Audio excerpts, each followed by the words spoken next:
Hey, what's up? It's Alex. Long time no see. I am in the process of creating a new channel. It's called From the Back Seat. It's going to be focused more on media criticism and analysis and stuff like that. Because I've just kind of lost the desire to engage in the more explicitly political stuff for a multitude of reasons. So, this is what I'm going to be doing from now on. I took a break and I'm ready to start creating content again. I wanted to also upload the video here, just in case any previous viewers of mine were wondering what I've been up to. Yeah, so you can find a link to the new channel in the description. It only has one video so far, but I'm currently making a video about the movie School of Rock as well as the game Disco Elysium. So if that sounds like something that's interesting to you, go ahead and head on over to that channel and subscribe. Anyways, I hope you guys enjoy this video as much as I enjoyed making it. People look at me weird when I say that Night in the Woods is one of the most relatable and human stories I've ever experienced. I'm not quite sure what it is about the game that makes it resonate with me so much, what it was that made May such a relatable character, which may not be the best thing in the world because one of the first results after Googling this game is talking about how she is completely unlikable. And since I see so much of myself in her, that would mean regardless. This game touched me so much that it caused me to make my first video in years because I just felt like I had to talk to someone about it. Like every single time I think about this game, I get this weird, funny feeling in my gut. Ever since I've finished it, I've been so genuinely sad because I want to spend more time in that world.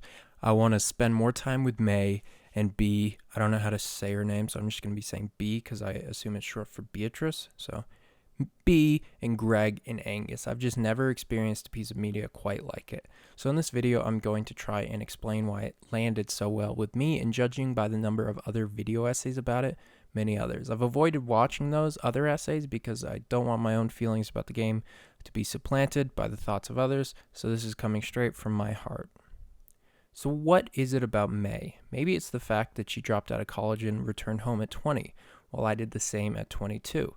Perhaps it's her punkish tendencies framed within the context of a typical suburban home, a home where she'll say F the cops and her mom will reply, okay, honey, I love you. Perhaps it's the fact that she poorly and hastily scribbles ACAB on her notebook while I scribbled it permanently with a tattoo gun on my leg. So say what you will about May, but at least she shows more capacity for forethought and long-term consequences than I do. Perhaps it's her struggle with what seems to me to be some kind of dissociative disorder, something I've personally felt many times in my life, pretty much for longer than I can remember, something that's so ingrained in my life that I don't even notice it until I'm reminded of it. And to the creator of this game, Scott Benson, the way you describe what it feels like, I just don't know if I've ever seen anyone else describe it so perfectly. And hearing another person, a cat or not, describe something I've dealt with for so long really made me feel a lot less alone. So thank you for that. The only other piece of media I can think of that even tried to deal with this subject was Numb, starring Matthew Perry, which I hate that movie. So it's not a bad movie. It's just not good. And regardless, I don't think I'll ever forget It's Just Shapes. This is a game about a cat, but I truly feel no other game has felt so relatable and human to me.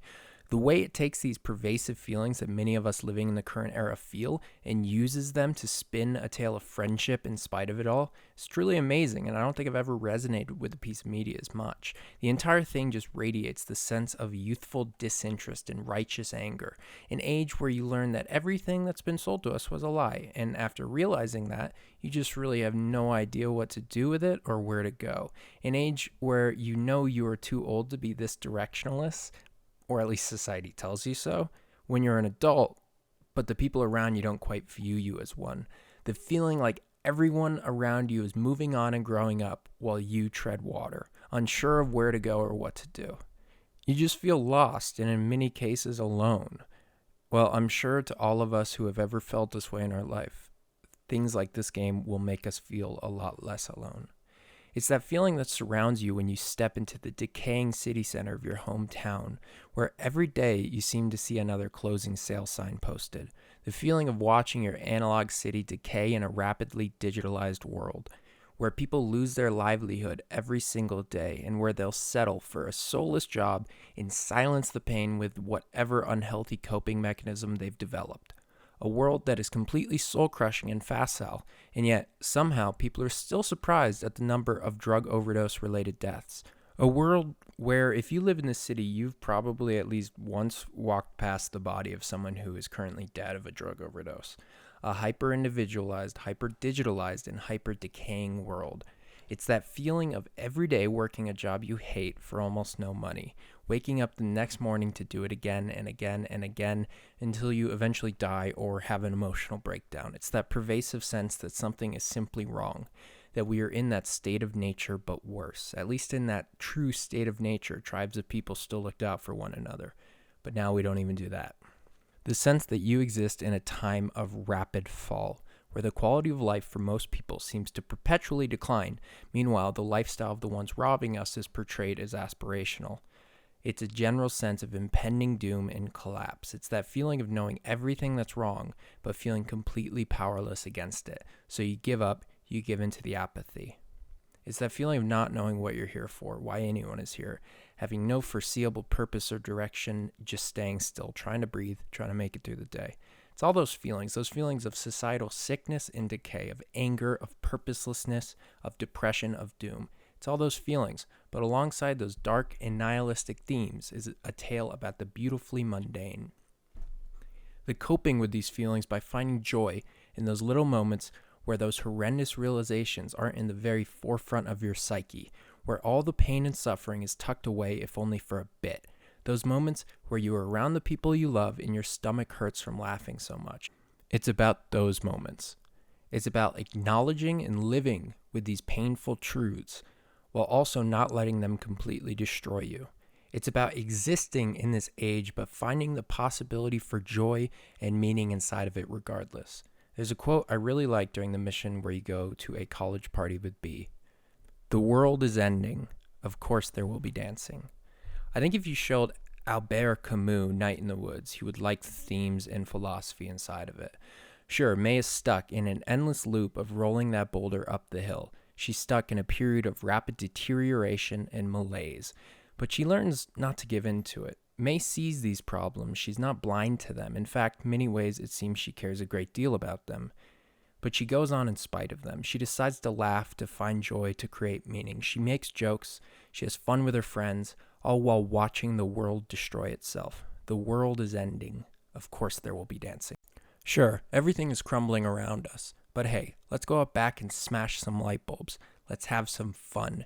You can live in a decaying world without giving into the sadness and apathy. And in fact, if you hope to ever rebuild something positive out of that world, you must resist those feelings of hopelessness and nihilism. You can foster love and friendships and connections, even in a collapsing society. In the words of the famous philosopher Hideo Kojima, love can bloom on a battlefield. The people of the cult, they were trying to fight that decay, that inevitable collapse.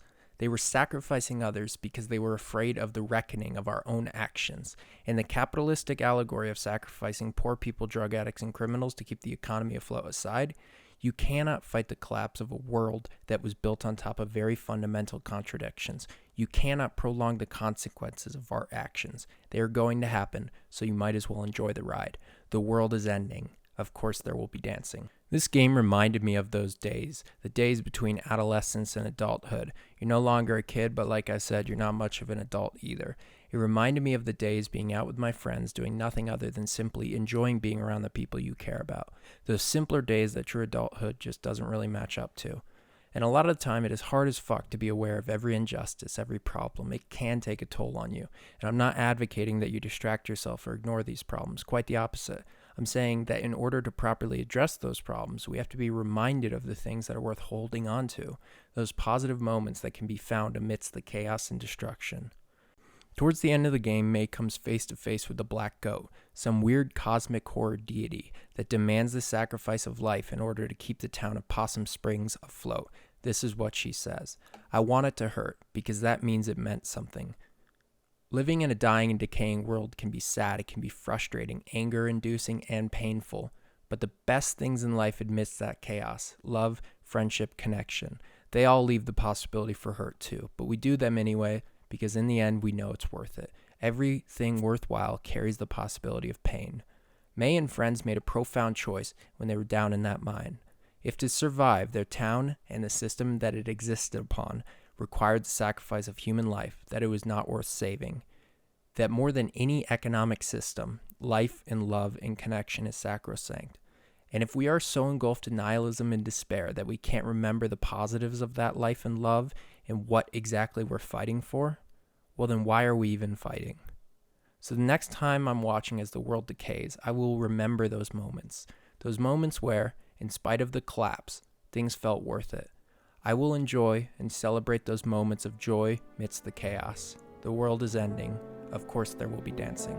Thank you for watching.